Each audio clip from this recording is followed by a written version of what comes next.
Welcome to Debut, a fusion of storytelling and play.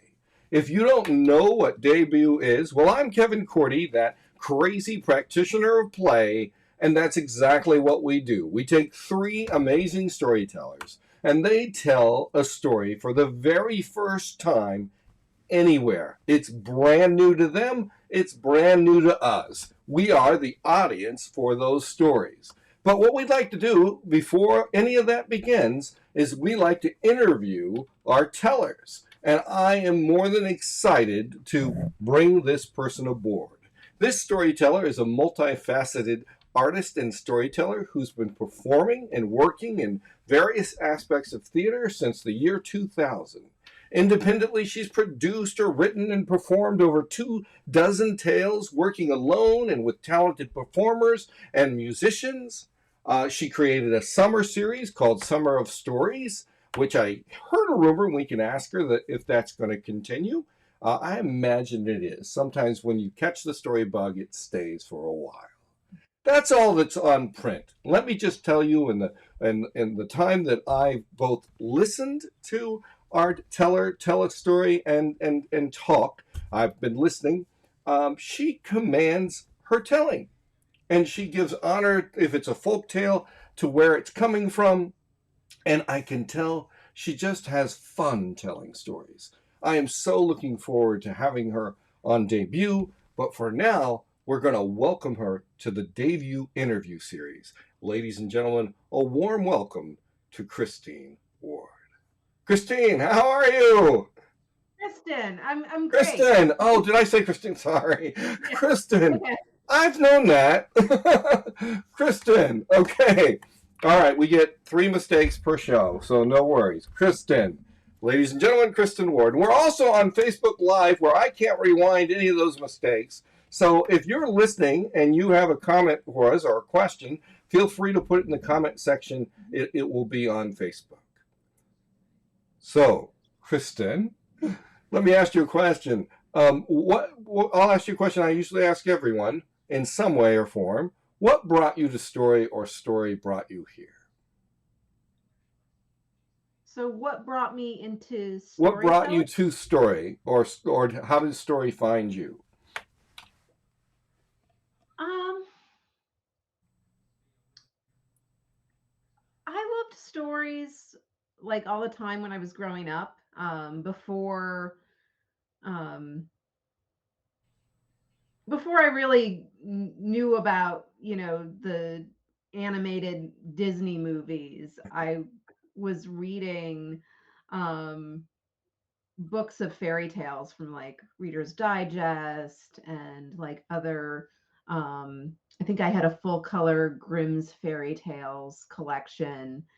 And I just loved those stories so much. Um because I could close my eyes and be a part of them. What a great way of saying it. Close your eyes and be a part of that story. Did you Mhm. find yourself also like, even at a young age, looking at different various versions? Since the Grimm tales were written 53 times differently by Grimm themselves.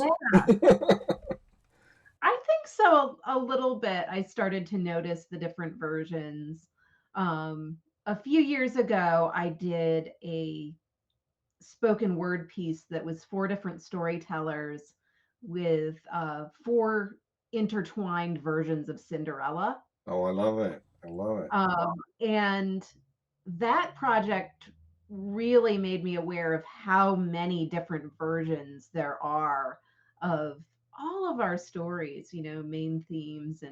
And now when I hear something told, um, something in my brain goes, oh, that's a Caparushes or that's a Cinderella. And I totally nerd out. I love that you say that it's more than just a Cinderella, because many people know there's 800 or 1,000 variants of Cinderella, but they don't know there's quite a many for Little Red Riding Hood, or many of the other tales. And I recently heard that kind of stories where it's all interrelated. I heard someone call it as braided storytelling. I kind of like how that looks. Yeah, yeah. It was a really cool project. And did were they four separate tales or one integrated tale? It was four separate tales, but we brought them together into like where their sections are. So it was um so you could follow each heroine in each part of the journey at the same time, if that makes sense. Yeah, yeah, it does. It definitely does. And that takes some skill and some craft to put that together. And that sounds like a lot of fun. So do you find yourself experimenting with stories a lot or I do. Yeah, I tell a lot of folklore, but I also try to bring in sort of my own a little bit of myself into each piece. Um Sometimes I'll modernize them a little bit. We have so many great stories that are meant to be passed down from storyteller to storyteller, evolving as we go. Um, but a lot of them got written down and got stuck. So, it's part of, our lineage as in our responsibility as storytellers to sort of start moving those stories forward again and reconnecting them to the people around us. and they were never meant to be print. Mhm. Lang and all the other people who collected.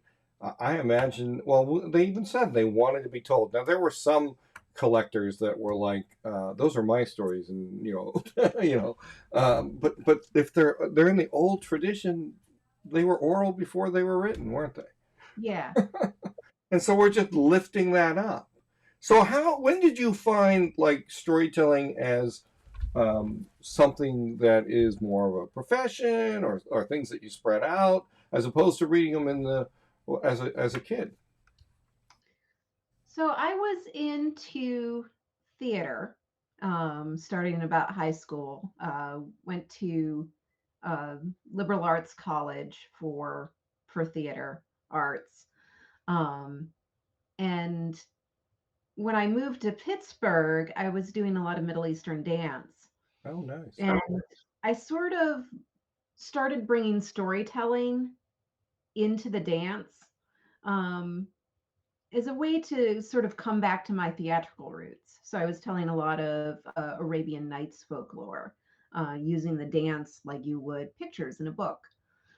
And then the bug just sort of stuck, and I started expanding more and doing more collaborations and working with original stories and some of my own stuff. And yeah, it sort of grew from there. And working with Arabian Nights is not an easy journey. I mean, within the stories, there's a lot of homework and research, and but Oh, yeah. to see that with dance would be beautiful. And it's still interpretive as you're pointing out. We're not trying to stay true to just a text, but we're trying to honor the text. Mhm. Would I be good to say that? Yeah. Um, so when the pandemic happened, you created a series, right? Or was that before that? No, that was when the pandemic happened. Okay. That's how debut came about too. So a little bit. Yeah. We had some live stuff that was called Storyville before debut, but I didn't want to just sit around, count- Mhm. counting tolls. So tell us a little bit about that series. So Summer of Stories, I that first summer of the pandemic, I just felt the need to I felt that need for connection and I felt the need for story and I felt like a lot of people needed that story in their lives too, especially with folklore where we started our ancestors started telling these stories because there was a need for that knowledge, that wisdom, or just fun that went along with them. And I just wanted to keep my creativity awake. So I started Summer of Stories on my YouTube channel. That's just MV Story Dance. And it is each week for 8 weeks that first summer. I did a show that was a story and then an activity and an interview.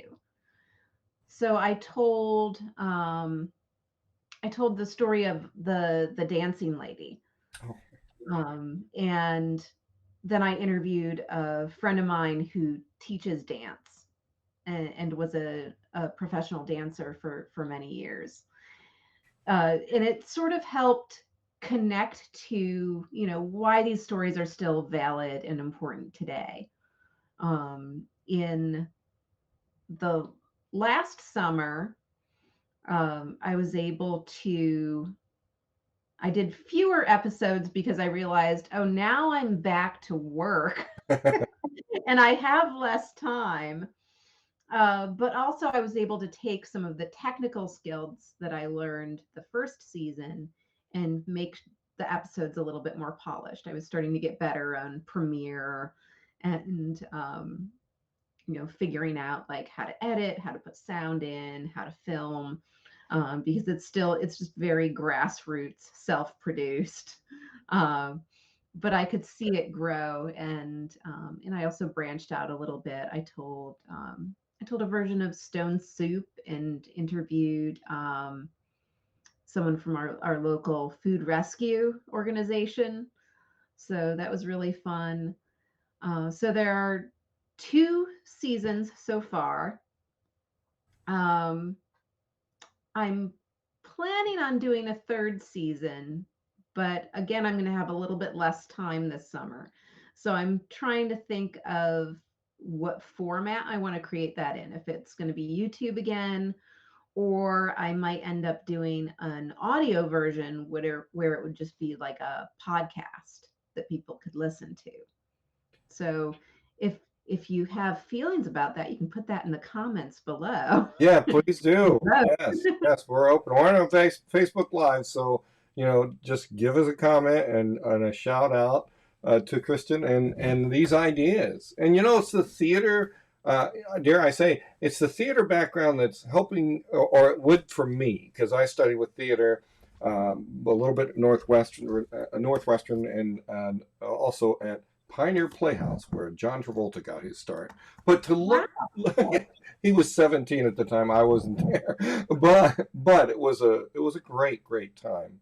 But you're looking at how story works in the architect of design, and some storytellers get onto the stage, but I think you have a producer hat, a designer hat, and an always Mhm. growing hat, and that's Yeah. beautiful to see, Kristen. It is wonderful to see, and whereas people close down and they're like, "What is this thing called Zoom?" And no, I'm not telling stories to the camera. We realized that it's still connected, and you're thinking of podcast. I know when I was like 18 or 19, there were very few storytellers that were 18 and 19 touring. So there were very few people my age that I could talk to. And it took me a year and a half to find story. So it's really cool that you're looking at new ways that story can be developed and programs of story. So that's a long thing to lead to this question. I also know that you work within the props department for the opera, and I do. Yeah. this may be a crazy question, but I think it could be best served by you. Do you see the story that comes from the props that you work with? Oh, I do.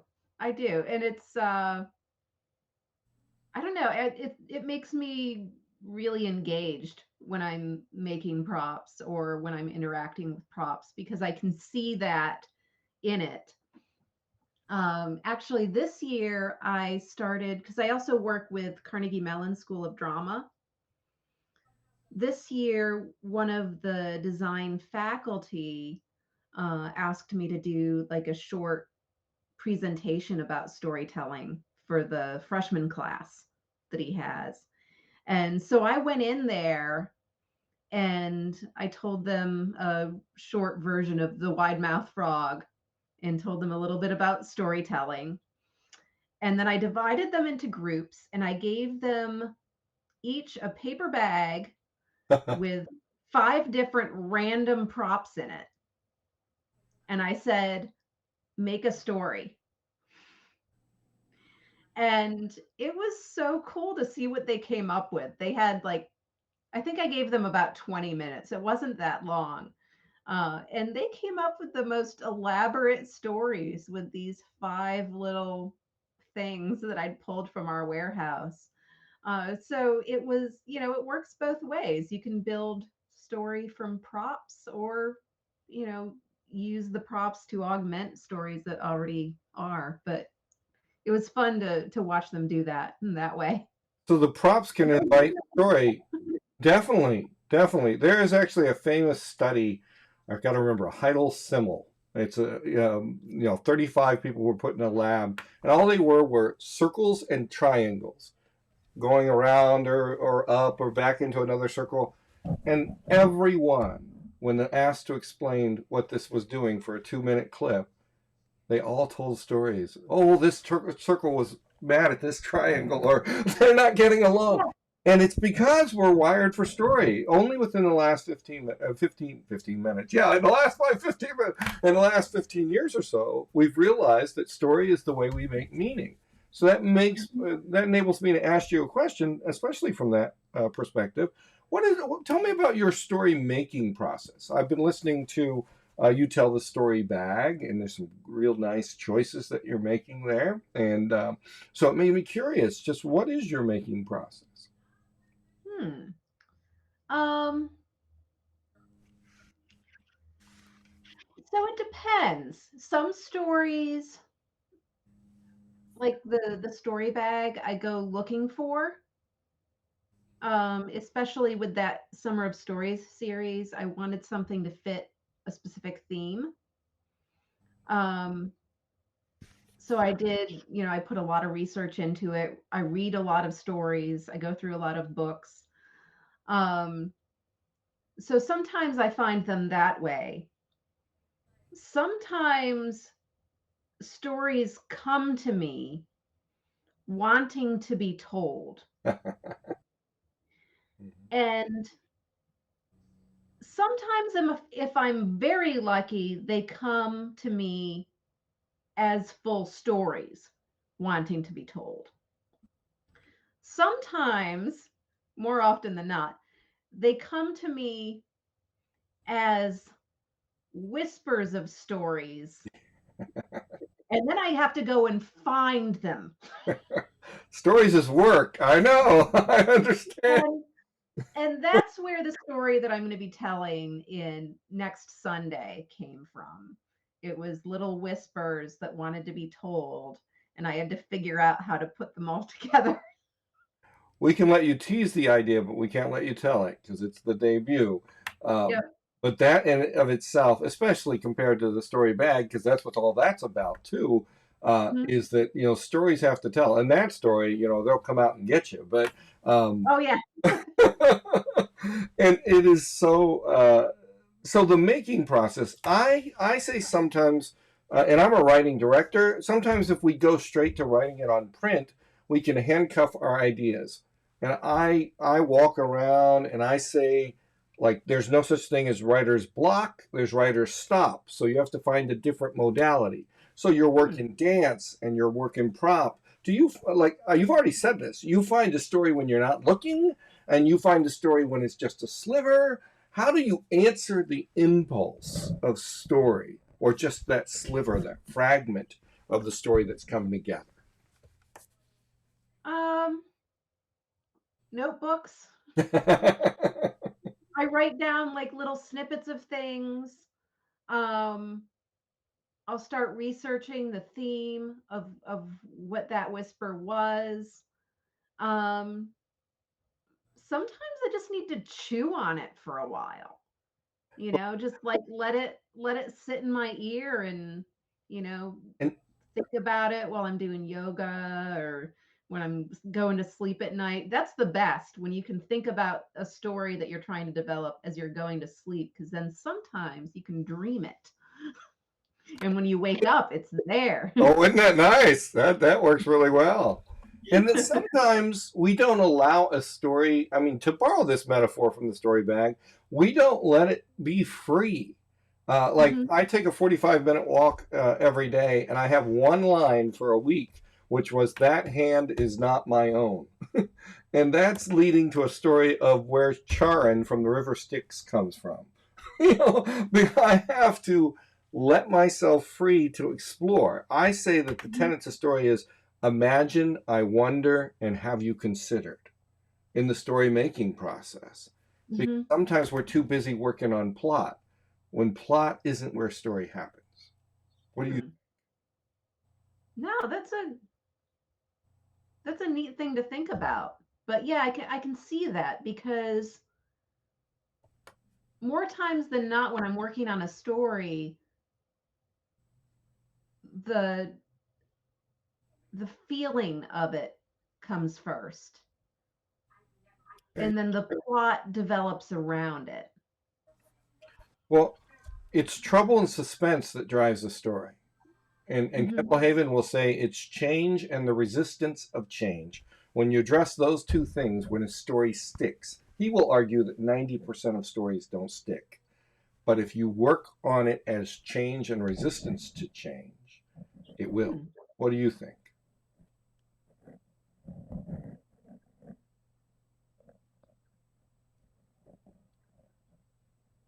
Bill Harley says stories start in the middle. No, yeah, definitely. I can see that. Because you sort of get the idea of the problem of it before how it starts, or the solution. And it's tension. We're going to find in debut one of the things that I try to instigate is safely and in good natured way is trouble, is the intention of trouble. You'll be Mhm. telling that story and you'll get to tell the whole thing full time, and then the second time I'll be like, yeah, or what if this happens, or like I wonder, imagine, have you considered, and I might intensify the intention because the beauty of it is in play is not a rehearsal for life. Play is where we re-see, rethink, I'm biased, but rethink, re-see, re-energize, revalue what we do. So that leads me to ask you, how is play in your work? Is it central? Do you like only take it out every now and then, or is it core to what you do? I feel like in a lot of ways it's core to what I do. Um, with the even with the Summer of Stories that I created, like I went into it knowing that I didn't know anything about videography. So if I had gone into it with the intention of, okay, I've got to make this series and it's got to be perfect and it's got to be like super good quality and I've got to have 1 million followers, and I would have quit after the first couple of episodes, I laugh because that's at Mirror's debut. me as a creator. But sort of going in and say allowing myself to fail, and saying, okay, like, I don't know, I'm going to see what happens, I'm going to try to learn from this, and play and see what happens. And yeah, and I think it makes it better, because of that. And that's the story of the debut too. I mean, it's what do I know about green screens? What do I know about all these microphones? What do I know about I mean, I have some background, but giving ourselves room to grow with the people that we're working with too, when they suggest an idea or move forward or whatever the case may be. We get better when we get scripted. I don't know. The best people that work with play scripts interpret it different every time, at least in my background Mhm. theater. The worst thing you want to say to an actor how did you learn all those lines? It's how did you give the lines life? How did you Right. make those choices? Um, but we are word conscious, and sometimes the delivery of story is not so much of the words, but the episode that created the story. Mhm. What are your new challenges in storytelling? Um, I think for me, reaching outside of my comfort zone is something like this, where it's a little bit less formed beforehand, before going in. Are you saying I'm used are to, you saying I'm unpredictable? I'm just kidding. the experience is unpredictable, It is, and and I am I too. I am a. It's funny because I'm very much, when I dance improvisationally. Love it. Yeah. But when I tell stories, I like to write them down and practice them just the way I wrote it down. And I think,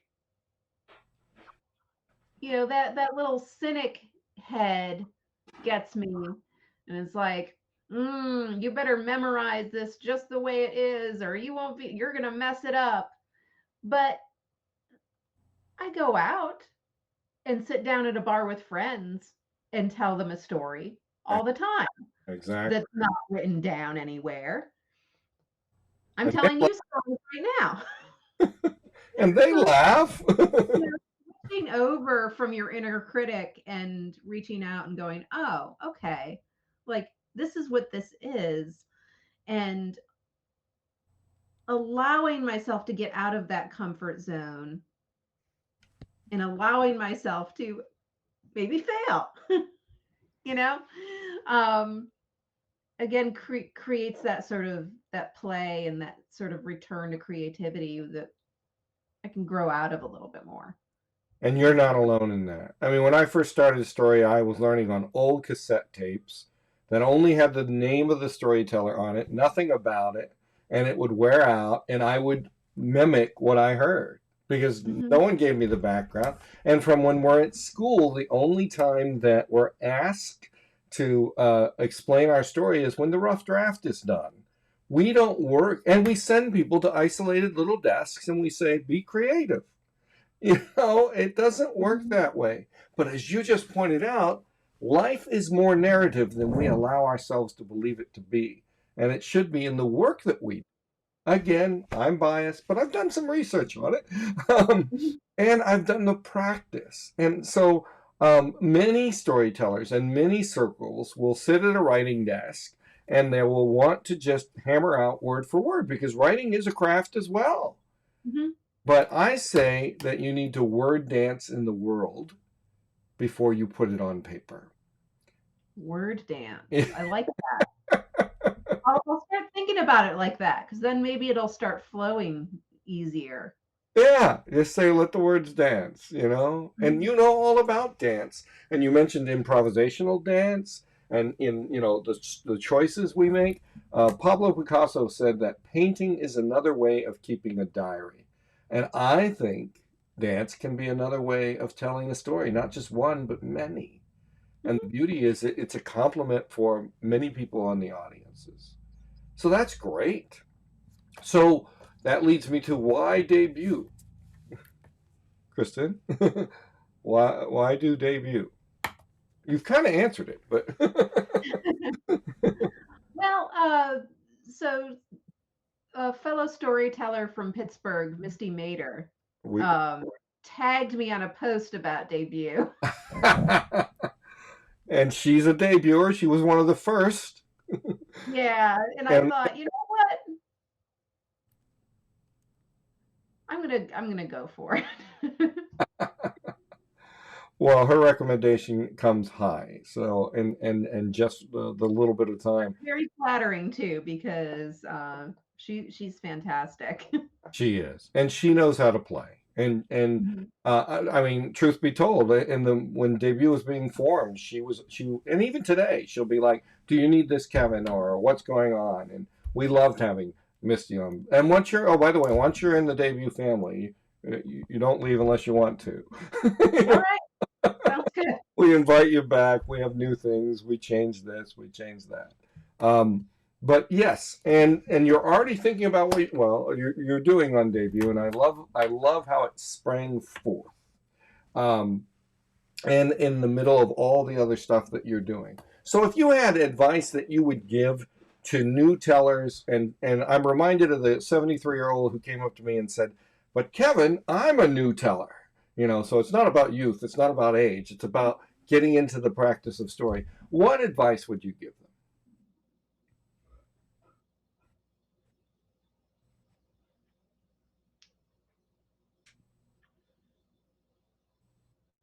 I think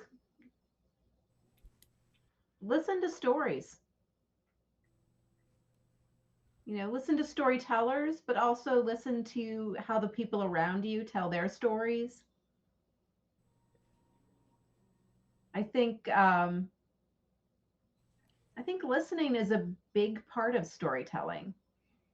Everybody thinks of storytellers as, we get up here and we talk and talk and talk and talk, but I think listening is where we build that creative center.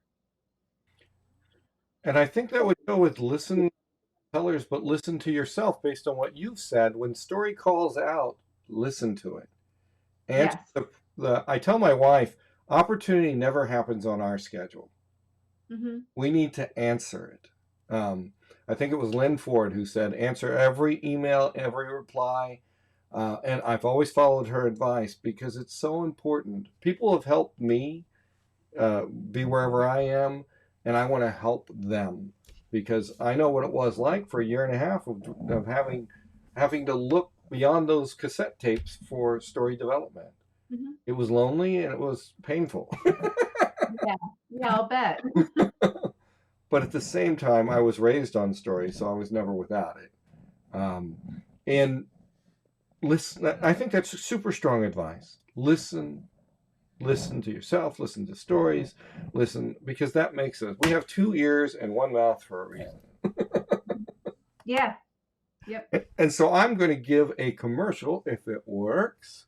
First, I want you to definitely see Kristin Ward, and uh, she will be here on March 27th at 2 o'clock p.m. Eastern Standard Time. And we are more than excited to have her. And just by listening to this interview, you can see her in all her glory, telling a story that's brand new, along with True Thomas and Sheila Arnold. They are part of Debut. Debut is stronger because they're there and because you're there. It is really important.